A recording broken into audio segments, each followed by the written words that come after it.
Hello everyone, कैसे हो आप सभी लोग। आई होप आप बहुत अच्छे होंगे और अच्छे से तैयारी भी चल रही होगी। सो आज हम करने वाले हैं मंथली एमसीक्यू सीरीज का part 2 for the month of April. अगर आपने इसका प्रीवियस पार्ट नहीं देखा है, पार्ट नंबर 1, तो आई बटन पे आप क्लिक कर सकते हो। यहाँ पे आपको इसका लिंक जो है विजिबल हो जाएगा, ठीक है। एंड इस लेक्चर की जो पीडीएफ है वो आपको शेयर कर दी जाएगी हमारे टेलीग्राम चैनल पर, जिसका लिंक डिस्क्रिप्शन बॉक्स में हमने दिया है, आप इसे ज्वाइन कर सकते हैं। तो चलिए स्टार्ट करेंगे आज का लेक्चर। पहला क्वेश्चन है, name the personality who is recently in April appointed as the 41st national president of FICCI ladies organisation for the year 2024-25 with a theme collective vision collaborative action. ठीक है, तो इनमें से कौन से शख्स हैं जिन्हें अपॉइंट किया गया है 41st national president FICCI ladies organisation का। ठीक है, तो इनका नाम है जयश्री दास वर्मा। ठीक है, answer is option number B, Jayashree Das Verma इनका नाम है। ठीक है, और इस अपॉइंटमेंट से पहले इन्होंने सर्व किया है नेशनल सीनियर वाइस प्रेसिडेंट इसी सेम ऑर्गेनाइजेशन में। ठीक है, यहाँ पे आप इनकी इमेज देख सकते हो। साथ में आपको नोट करना है इन्होंने सक्सीड किसे किया है, सुधा शिव कुमार को सक्सीड किया है। एंड जयश्री दास वर्मा जो है, इन्होंने ये बेसिकली कमिटी मेंबर भी रह चुके हैं India ASEAN women business forum की and trustee on the board of Mission Smile. ठीक है, FICCI लेडीज ऑर्गेनाइजेशन की बात करें तो इसका हेडक्वार्टर न्यू दिल्ली में लोकेटेड है और 1983 में इसे स्टैब्लिश किया गया था। ठीक है, नेक्स्ट क्वेश्चन है, the Bassirou Diomaye Diakhar takes over a new president of which country. ठीक है, तो ये बेसिकली कौन सी कंट्री के प्रेसिडेंट बने हैं, तो आंसर आपका हो जाएगा स्नीगल के। ठीक है, answer is option number D, और ये 5th प्रेसिडेंट बने हैं स्नीगल के। एंड ये अफ्रीका के और स्नीगल के यंगेस्ट सिलेक्टेड प्रेसिडेंट बने हैं एट द एज ऑफ 44। ठीक है, इन्होंने सक्सीड किसे किया है, मैकी सॉल को इन्होंने सक्सीड किया है। यहाँ पे आप जो है इन प्रेसिडेंट की इमेज देख सकते हैं। ठीक है, नेक्स्ट है, in March 2024 Reliance Industries Limited has bought a -% stake in Mahan Energen limited, जो होली ओन सब्सिडी है अदानी पावर की। ठीक है, तो यहाँ पे रिलायंस इंडस्ट्री और जो अदानी है पावर, अदानी जो है, ठीक है, इन दोनों का कोलैबोरेशन यहाँ पे हुआ है। ठीक है, अब कितना % स्टेक जो है वो यहाँ पे बेसिकली उन्होंने खरीदा है, तो 26% स्टेक। ठीक है, इसके बारे में पूरी डिटेल देखेंगे। जो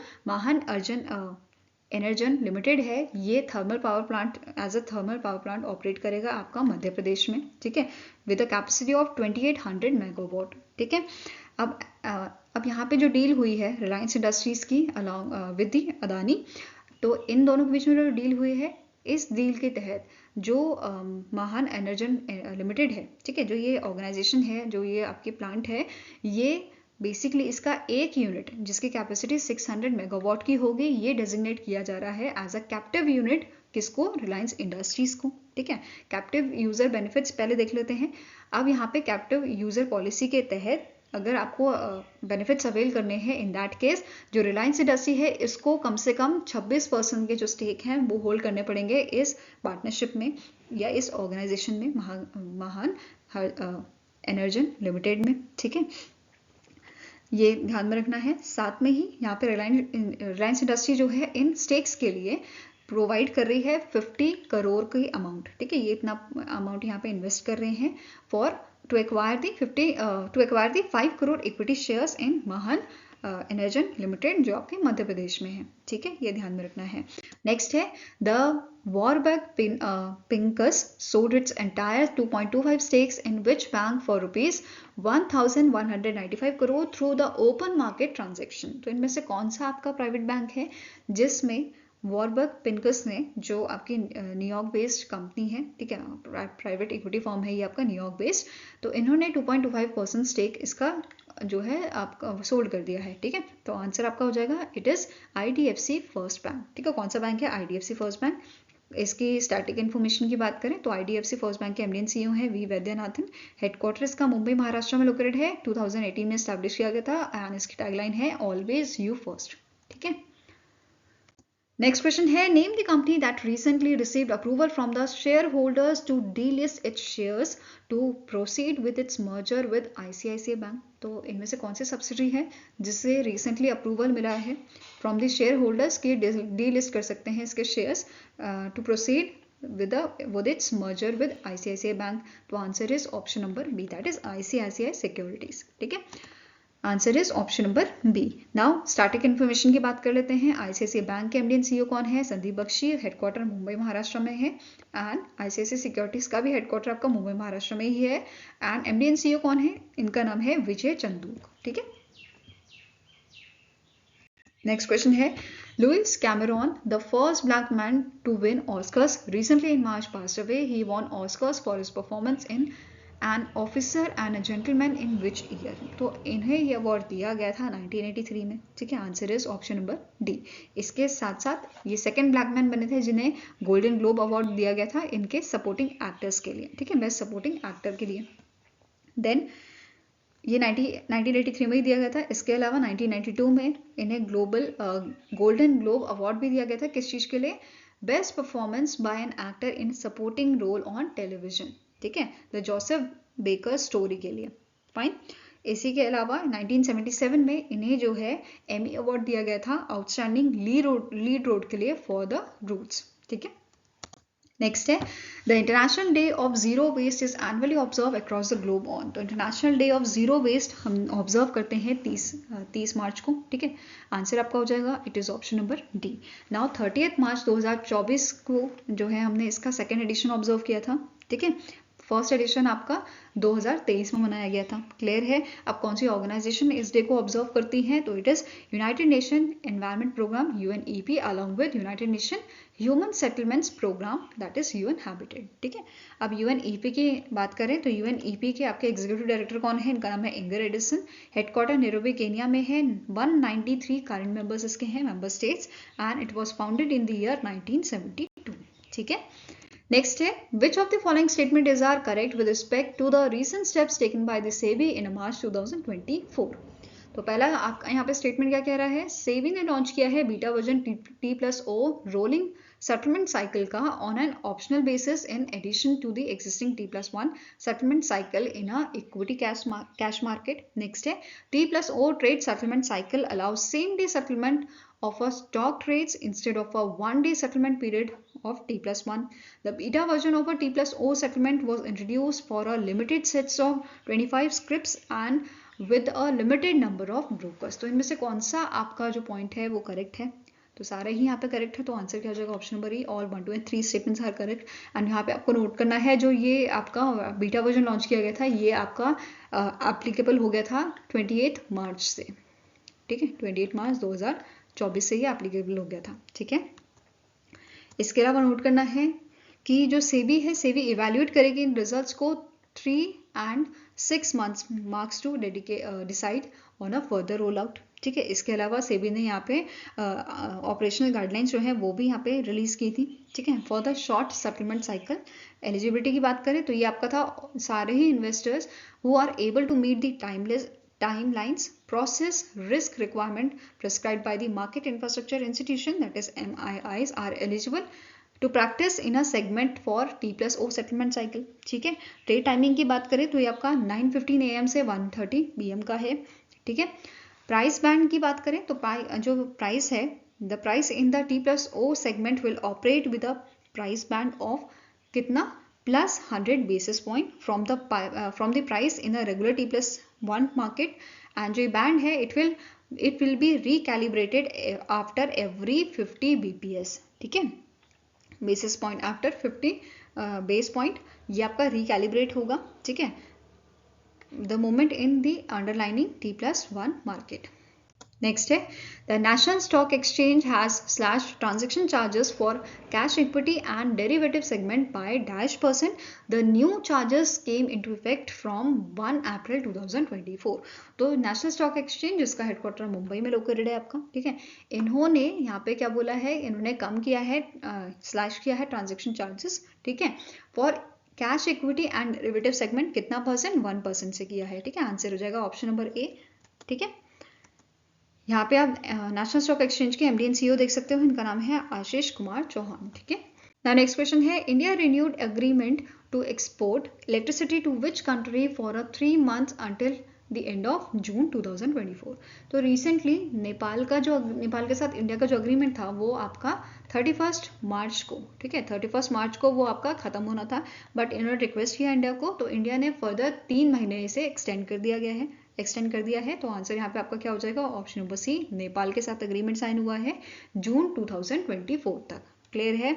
नाउ नेपाल जो है, नेपाल इंपोर्ट करेगा इस MOU के थ्रू इस कॉन्ट्रैक्ट के थ्रू, इस एग्रीमेंट के थ्रू जो नेपाल है वो इम्पोर्ट करेगा 554 मेगावाट की इलेक्ट्रिसिटी इंडिया से between 6 AM to 6 PM under this agreement, ठीक है। And this includes 500 megawatt from the Dhalkebar to Muzaffarpur cross border transmission line and 54 megawatt ये करेगा थ्रू द तनकापुर, ठीक है।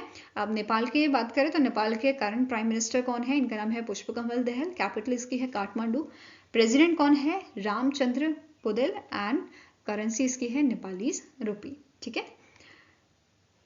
नेक्स्ट क्वेश्चन है the government of India has approved a simple reversionary bonus for which among the following scheme for financial year 2025।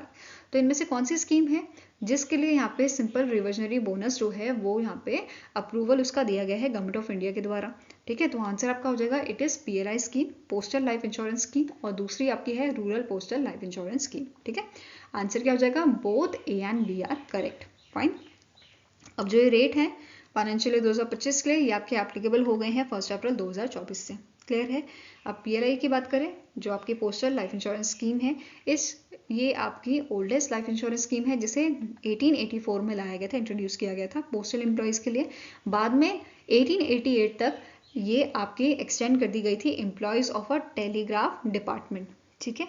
ऐसे ही जो आपकी rural postal life insurance scheme है, ये जो स्कीम है ये बेसिकली आपकी लाई गई थी on the recommendation of a official committee for reform in a insurance sector which is headed by the x RBI governor जिनका नाम है RN मल्होत्रा, और ये 1995 में ये स्कीम जो है लॉन्च कर दी गई थी, ठीक है।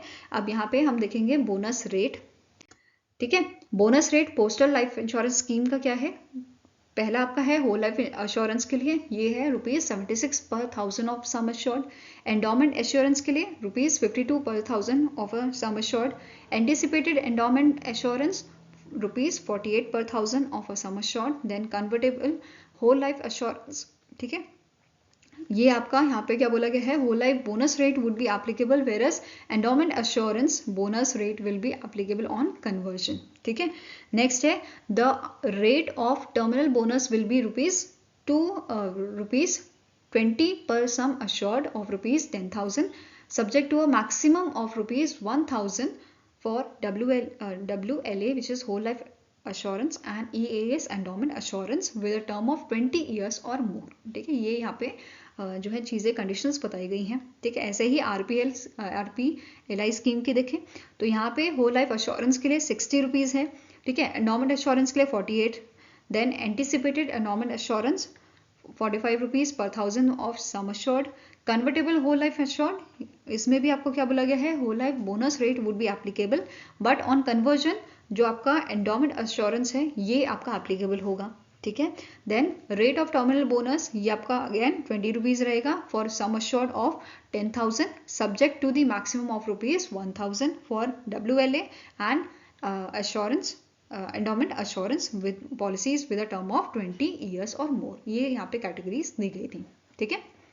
नेक्स्ट आपको क्वेश्चन है name the bank that has raised ₹600 crores through the qualified institutional placement that is QIP share allotment. तो इनमें से कौन सा बैंक है जिसने यहाँ पे 600 करोड़ का जो अमाउंट है वो रेज किया है through it's QIP qualified institutional placement? तो आंसर आपका हो जाएगा it is done by the Karnataka bank, ठीक है। कौन से बैंक ने किया है? कर्नाटका बैंक, जिसके MD and CEO है श्री कृष्णन हरिहरा शर्मा और इसका हेडक्वार्टर लोकेटेड आपका मंगलुरु कर्नाटका में, ठीक है। नेक्स्ट आपको क्वेश्चन है in April 2024 the AMPIN energy transition private limited received dash investment from the OEEB development bank of Austria for its energy expansion plan. तो इनमें से कौन सा आपका जो है, ठीक है, करेक्ट आंसर है? बेसिकली जो एमफिन एनर्जी ट्रांजिशन प्राइवेट लिमिटेड है इनको कितना अमाउंट रिसीव हुआ है, कितना इन्वेस्टमेंट जो है वो रिसीव हुआ है? तो इट इज 25 मिलियन यूरो का हुआ है। किसने दिया है? डेवलपमेंट बैंक ऑफ ऑस्ट्रिया ने, ठीक है। किस चीज के लिए? एनर्जी एक्सपेंशन प्लान्स के लिए। तो ये क्लियर है नाउ। अब यहाँ पे ये जो अमाउंट है ये सपोर्ट करेगा एमफिन को कि ये स्टैब्लिश करे local 1 gigawatt solar cell and module production facility. कहाँ पे? उड़ीसा में, ठीक है। एमफिन एनर्जी का एम क्या है इसी के साथ नोट करना है। इसका एम है कि बाय 2030 इनको बिल्ड करना है renewable energy portfolio of a 10 gigawatt, clear है। नाउ एमफिन एनर्जी की बात करें, स्टैटिक इन्फॉर्मेशन, तो एमडी एंड सीईओ इसके हैं पिनाकी भट्टाचार्य। हेडक्वार्टर इसका जो है लोकेटेड है न्यू दिल्ली में और इसे 2016 में एस्टैब्लिश किया गया था। ठीक है, नेक्स्ट आपका क्वेश्चन है, which among the following subsidy of Larsen and turbo limited has received approval from registrar of companies to change it's name to Larsen and turbo L&T finance limited with effect from 28 मार्च 2024। तो इनमें से कौन सी subsidy है Larsen and turbo की जिसे registrar of companies से approval दिया गया है कि ये अपना नाम चेंज कर सकते हैं, L&T फाइनेंस लिमिटेड रख सकते हैं। ठीक है, तो answer is option number E, L&T finance holding limited को ये जो है यहाँ पे अप्रूवल दिया गया था। ठीक है, अब आपको कुछ इन्फॉर्मेशन नोट करनी है, जैसे इन दिसंबर 2023 L&T finance holding limited completed the merger of its subsidy. कौन कौन सी सब्सिडीज थी जो मर्ज हुई थी? L&T finance limited, L&T infra credit limited and L&T mutual fund trustees limited. इन तीनों को मर्ज करके एक यूनिट बना दी गई थी। ठीक है, L&T फाइनेंस होल्डिंग लिमिटेड, जिसका नाम अब L&T फाइनेंस लिमिटेड हो गया है। ये क्लियर है। नाउ स्टैटिक इन्फॉर्मेशन देखें L&T फाइनेंस की, तो इसके सीईओ है सुदीप्ता रॉय, हेडक्वार्टर मुंबई महाराष्ट्र में लोकेटेड है। ठीक है, नेक्स्ट है, identify the companies who have recently in March sign an MOU with Tejas network limited and telecom Egypt to replicate its experience of implementing the Bharat net जो रूरल ब्रॉडबैंड प्रोजेक्ट है and national knowledge network project in Egypt. ठीक है, तो Bharat net India का है and national knowledge network project जो है वो इजिप्ट का है। ठीक है, अब इनमें से कौन सी कंपनीज हैं जिन्होंने यहाँ पे MOU साइन किया है इन दोनों के साथ? ठीक है, तो ये आपके ऑर्गेनाइजेशंस हैं, ITIDA information technology industry development agency and दूसरी है नेशनल टेलीकॉम इंस्टीट्यूट। तो इन दोनों ने यहाँ पे कोलैबोरेशन किया है, MOU साइन किया है।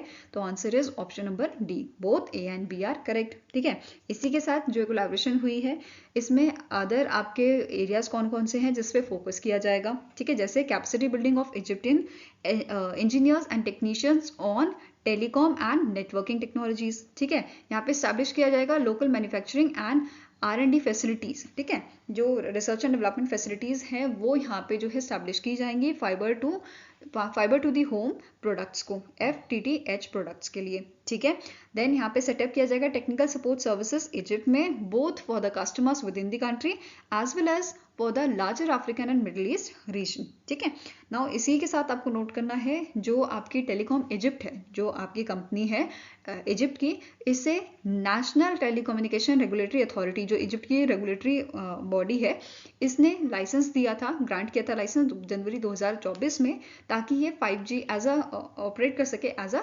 5G। और इसका जो लाइसेंस है वो कब तक वैलिड है? ये आपका 15 साल तक वैलिड रहेगा। ठीक है, ये क्लियर हुआ। इसी के साथ ये भी नोट करना है, जो टेलीकॉम इजिप्ट है, ठीक है, जो ये कंपनी है, ये कंपनी पहली टेलीकॉम ऑपरेटर है इजिप्ट की जो टेलीकॉम सर्विसेज यहाँ पे प्रोवाइड कर रही है कस्टमर्स को। ठीक है, नाउ अब बात करते हैं इंडिया की जो तेजस नेटवर्क लिमिटेड है, इसकी स्टैटिक इन्फॉर्मेशन की। तो MD and CEO कौन है इसके? आनंद आर्थरे। हेडक्वार्टर इसका बेंगलुरु कर्नाटका में लोकेटेड है और इसे 2000 में एस्टैब्लिश किया गया था। ठीक है, नेक्स्ट है, which country satellite communication association which is ABRASAT has signed an MOU with the Satcom Industry Association of India, that is SAI India, to boost advancement in a space sector। तो इनमें से कौन सी country का ये आपका basically association है जिन्होंने India के साई इंडिया के साथ जो है कोलैबोरेशन किया है, MOU साइन किया है? ठीक है, answer is option number A, that is Brazil. ठीक है, किस चीज़ के लिए? ताकि जो हमारा स्पेस सेक्टर है उसमें उसे बूस्ट किया जा सके। ठीक है, नाउ जो MOU है, इस MOU के तहत ये बेसिकली जो MOU है इसका एम क्या है?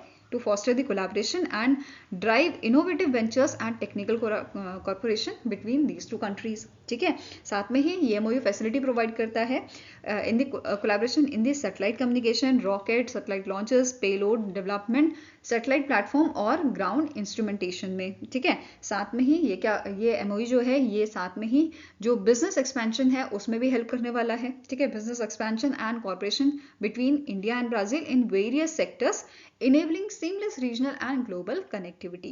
ठीक है, नेक्स्ट है, recently in March a joint venture between the Rail Vikas Nigam Limited RVNL and Salasar Techno Engineering Limited received rupees 60 crore transmission project in which country। तो इन दोनों कंपनीज का, इन दोनों ऑर्गेनाइजेशन का जो जॉइंट वेंचर है, इसे बेसिकली यहाँ पे 60 करोड़ का जो बेसिकली ट्रांसमिशन प्रोजेक्ट है वो रिसीव हुआ है, ठीक है, इसके जॉइंट वेंचर को। अब यहाँ पे आपको बताना है कि जो एक प्रोजेक्ट है ट्रांसमिशन प्रोजेक्ट, ये कौन सी कंट्री का प्रोजेक्ट है, तो ये रवांडा का प्रोजेक्ट है, ठीक है। Answer is option number D. अब जो जॉइंट वेंचर है, it has backed the Rwanda transmission system reinforcement and last mile connectivity project worth ₹60 crore, ठीक है। तो ये आपको ध्यान में रखना है, इस प्रोजेक्ट की यहाँ पे बात की जा रही थी, ठीक है। अब ये जो प्रोजेक्ट है इसका मेन नेम क्या है, डिजाइन करना, सप्लाई करना है और इंस्टॉल करना है 45.8 kilometres of 110 kV double circuit Rukara Huye Gisagara transmission lines को, ठीक है। नेक्स्ट क्वेश्चन है, which Indian badminton player recently in March won the women's single title of the Orlen Polish Open 2024 in Poland. तो ये जो आपके championship हुई थी, ठीक है, पोलिश ओपन, ये आपका पोलैंड में हुआ था और यहाँ पे इंडिया की अनुपमा उपाध्याय जी जो हैं, इन्होंने विमेन्स सिंगल टाइटल जीता था, ठीक है, और इसी के साथ ही इनका 5th international women's single title हो जाता है, ठीक है। इन्होंने डिफीट किसे किया था, तान्या हेमंत को जो है इन्होंने डिफीट किया था, ठीक है। अदर कैटेगरीज की बात करें तो विमेन्स डबल में MR अर्जुन, ध्रुव कपिला जो है ये विनर रहे थे। देन मेन्स सिंगल कैटेगरी में विक्टर ऑर्डरिंग of Denmark. Then women's double में येन हुई हुसैन एंड जिन यू लिन जो चाइनीज तैपेई हैं, इन्होंने ये जो है ये विनर रही थी, ये टाइटल जीता था। मिक्स डबल की बात करें तो अलेक्जेंडर लिंडमैन एंड जोसेफिन वू जो कनाडा के हैं, इन्होंने ये टाइटल जीता था, ठीक है। Now next आपको क्वेश्चन है, the Indian boxing contingent won how many medals in the Youth World Boxing Cup 2024 which was held at the Hotel Splendid Conference and Spa Resort in Budva Montenegro, ठीक है। तो answer आपका यहाँ पे क्या हो जाएगा, इंडिया के जो कंटिजेंट था उन्होंने टोटल 26 मेडल यहाँ पे जीते थे, जो बेसिकली आपका 33rd एडिशन था आर्डियाटिक पर्ल टूर्नामेंट का, ठीक है। अब टॉप 3 कंट्रीज की यहाँ पे बात करें तो पहला नंबर आपका आता है रशिया का। रशिया के जो प्लेयर्स हैं इन्होंने 8 गोल्ड जीते थे, ठीक है, इसीलिए पहला नंबर पे है। फिर सेकंड नंबर पे था इंडिया का, क्योंकि इंडिया ने 5 गोल्ड जीते हैं। एंड पोलैंड थर्ड नंबर पे था, क्योंकि पोलैंड ने 3 गोल्ड जीते हैं। तो टॉप 3 कंट्रीज रशिया, इंडिया और पोलैंड हो गई आपकी, ठीक है। अब यहाँ पे विनर्स की बात कर लेते हैं। तो जो गोल्ड मेडल्स मिले थे इसमें आपकी सारी विमेंस थी, मतलब 4 विमेंस थी और 1 आपके मेन थे, ठीक है। तो वो डिस्कस कर लेते हैं। जैसे चंचल चौधरी, इन्होंने गोल्ड जीता था women's youth light fly 50 kg category में। निकिता चंद, इन्होंने women youth light 60 kg category में जीता था, ठीक है। देन पार्थवी गिरवाल, इन्होंने women's youth welter 66 kg category में गोल्ड जीता था। देन फलासवल आकांक्षा, इन्होंने गोल्ड मेडल जीता था women's youth light middle 70 kg category में। एंड ब्रिजेश तमता जो है इन्होंने गोल्ड मेडल जीता था 48 kg यूथ मेंस कैटेगरी में, ठीक है। अब बाकी अवार्ड्स की बात करें तो बेस्ट मेल बॉक्सर आपके रहे थे कजाकिस्तान के तोरक खान, ठीक है। Best female boxer Nikita Chand from India. Trophy for the boxer with the most technical skills, ये आपके क्यूबा के यूरिसनियल एड्रेसल थे, ठीक है। बेस्ट लोकल बॉक्सर आपके थे मिलोस रगोवोनिक, जो आपके मोनेत्रेगो के थे, ठीक है। बाकी इंडिया के जो मेडल्स थे, आपके मेडल विनर्स थे, उनके यहाँ पे नाम आप देख सकते हो वुमेन और मेंस कैटेगरी में, ठीक है, ठीक है। सबका क्वेश्चन है, as per the data release by RBI Reserve Bank of India in March 2024 the net claims of a non resident on India decline by $US during the October to December 2023 to $370.4 billion as at the end of the December 2023।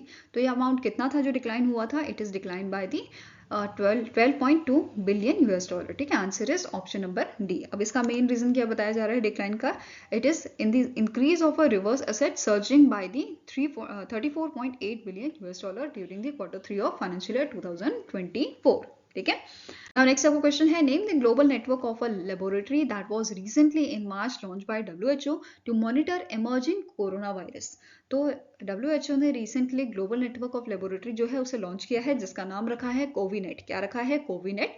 Answer is option number B. अब जो कोविनेट है ये basically हमें इसका aim क्या है कि early detection और एक्यूरेट डिटेक्शन करना जो कोरोना वायरसेस हैं उनका, ठीक है।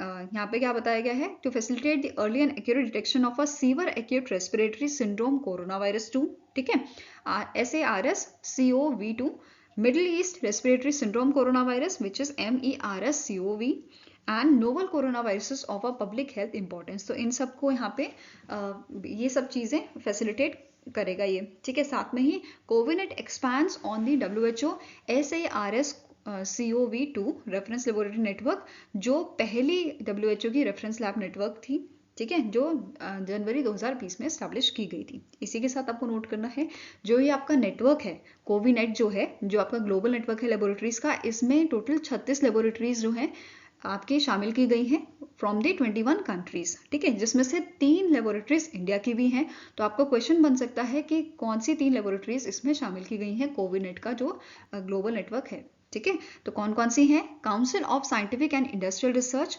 National environmental engineering research institute Chennai Tamil Nadu, Indian council of medical research, national institute of virology Pune Maharashtra, then translational health science and technology institute Faridabad Haryana. तो इन 3 यहाँ पे ऑर्गेनाइजेशंस को, इन 3 लेबोरेटरीज को शामिल किया गया है कोविनेट के नेटवर्क में, ठीक है, नेटवर्क ऑफ लेबोरेटरी में। फाइन, नाउ WHO की बात कर लेते हैं। इसके डायरेक्टर जनरल आपके हैं टेड्रोस एडहेनम घेब्रेयेसस, हेडक्वार्टर इसका लोकेटेड है जिनेवा स्विट्जरलैंड में, और 7 अप्रैल 1948 को इसको स्टैब्लिश किया गया था, ठीक है।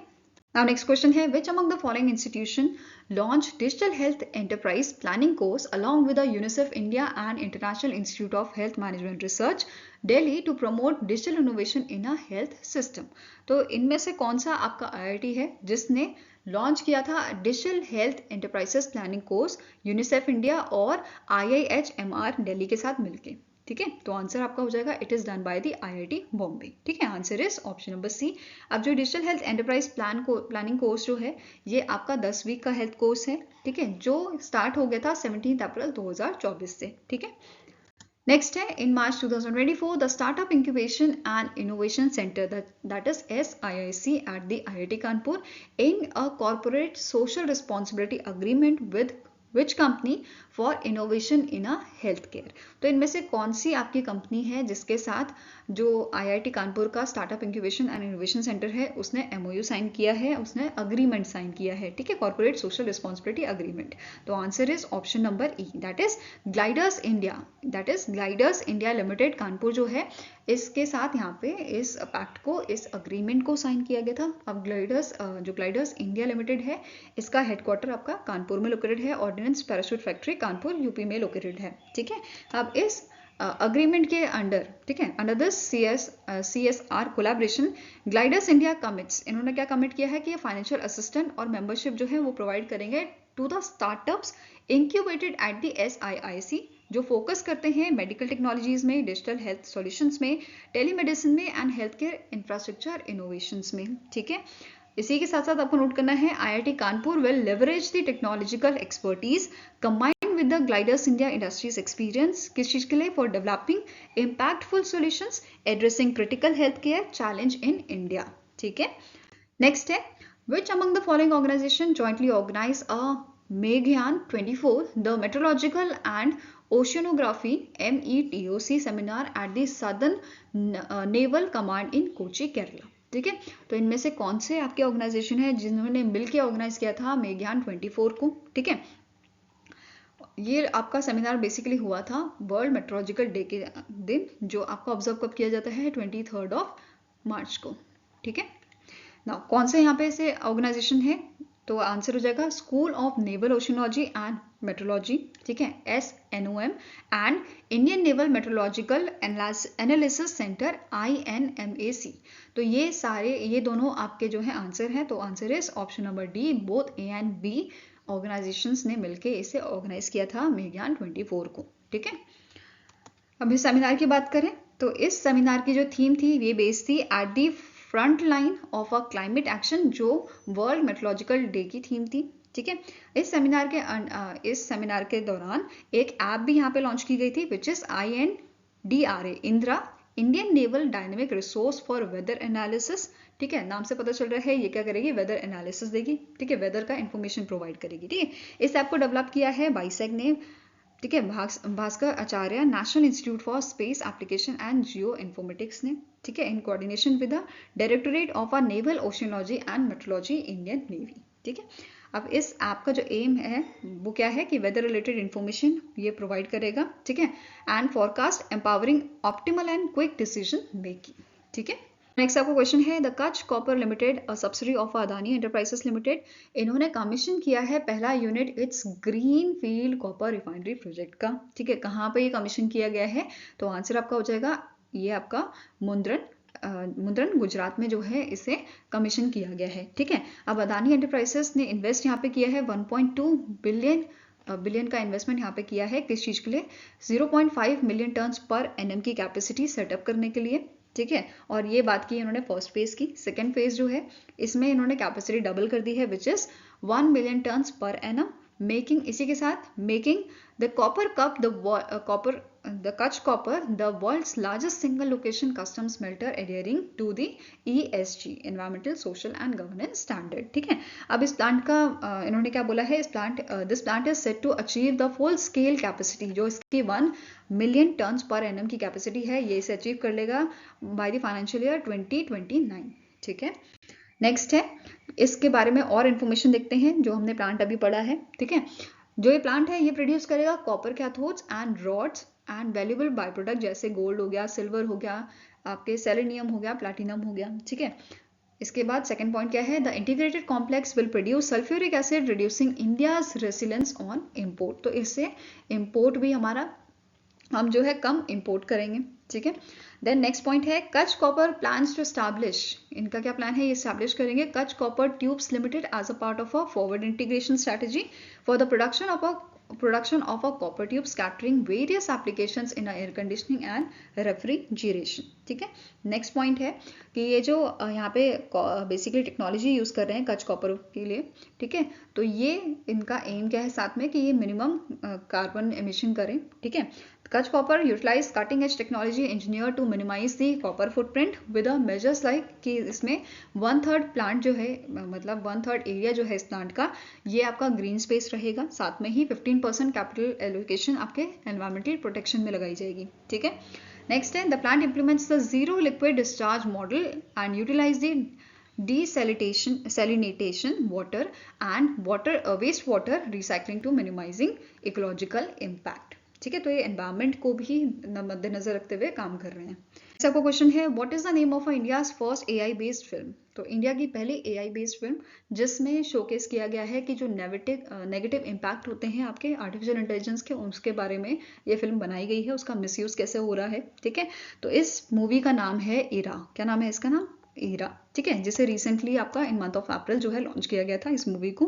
ठीक है, this movie showcase the misuse of AI technology shedding light on its negative aspect. This movie is produced by big film media and it is directed by the Sam Bhattacharya ji. ठीक है, Now next आपका question है recently in March the category of which among the following airport has been upgraded to grade 2 by Airport Authority of India।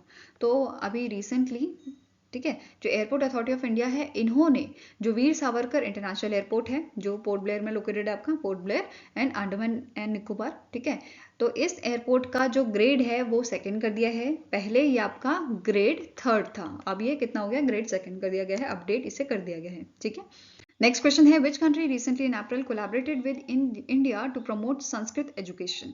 तो Sanskrit education के लिए कौन सी country के साथ इंडिया ने कोलैबोरेशन किया है? तो नेपाल के साथ किया है। ठीक है, answer is option number B. अब नेपाल का जो नीति अनुसंधान परिस्थान है, ठीक है, ये इसने बेसिकली एक 3 दिन की कॉन्क्लेव जो है वो ऑर्गेनाइज की थी। ठीक है, जिसमें इंडिया की सेंट्रल संस्कृत यूनिवर्सिटी दिल्ली और इंडिया फाउंडेशन दिल्ली ने पार्ट लिया था। ठीक है, अब यहाँ पे लगभग 120 संस्कृत स्कॉलर, प्रोफेसर और गवर्नमेंट ऑफिशियल ने पार्टिसिपेट किया था इस कॉन्क्लेव में। ठीक है, जिसका एम क्या था? इसका प्राइम ऑब्जेक्टिव था इस इंटरनेशनल कॉन्फ्रेंस का कि इंडिया और नेपाल की जो रिलेशन है वो मजबूत हो और संस्कृत एजुकेशन को प्रमोट किया जाए, दोनों कंट्री मिलके संस्कृत एजुकेशन को प्रमोट करें। ठीक है, ये एम था। बाकी इसके बारे में डिटेल में देखते हैं। जो कॉन्फ्रेंस हुई थी 3 दिन की कॉन्फ्रेंस थी। ठीक है, जहाँ पे 5 रेजोल्यूशन बेसिकली लिए गए हैं, अडॉप्ट किए गए हैं। ठीक है, पहला क्या है कि हर साल इंटरनेशनल संस्कृत कॉन्फ्रेंस जो है ऑर्गेनाइज की जानी चाहिए। ठीक है, to conduct the research and publish Sanskrit scriptures, especially Nepal के. The resolution has proposed कि यहाँ पे सेटअप करना चाहिए एक स्टडी सेंटर. ठीक है, पहला कि इंटरनेशनल संस्कृत कॉन्फ्रेंस होनी चाहिए, दूसरा कि एक स्टडी सेंटर जो है वो स्टैब्लिश करना चाहिए ताकि रिसर्च और जो रिसर्च एंड पब्लिश किया जा सके संस्कृत स्क्रिप्चर्स को. ठीक है, नेक्स्ट पॉइंट है जो उज्जैन का, मध्य प्रदेश में उज्जैन का जो महर्षि संदीपानी वेदा विद्या परिष्ठान है, it will help the Niti Anusandhan Parishthan of Nepal to provide support for the development of gurukuls in Nepal. तो ये भी ध्यान में रखना है. इसके अलावा जो ये आपका परिष्ठान है, it has been designated as a head office. इसको डेजिग्नेट किया गया है as a head office of a Nepal India Sanskrit study centre. ठीक है, इसी के साथ इट विल प्रपोज सेंटर, जो ये सेंटर बनाया गया है, it will propose to conduct joint research and study. ये क्या करेगा, ये बेसिकली कंडक्ट करेगा joint study and research and study Sanskrit manuscripts found in Nepal. ठीक है, नाउ नेक्स्ट पॉइंट है India will conduct the training programme. India क्या करेगा, इंडिया ट्रेनिंग प्रोग्राम्स जो है कंडक्ट करेगा नेपाल में ताकि ये एनहांस कर सके सब्जेक्ट लर्निंग स्किल्स को. ठीक है, इसी के साथ जो नेक्स्ट पॉइंट है, ये क्या कह रहा है कि जो सेंट्रल संस्कृत यूनिवर्सिटी दिल्ली है, ये प्रोवाइड करेंगे नेसेसरी बुक्स.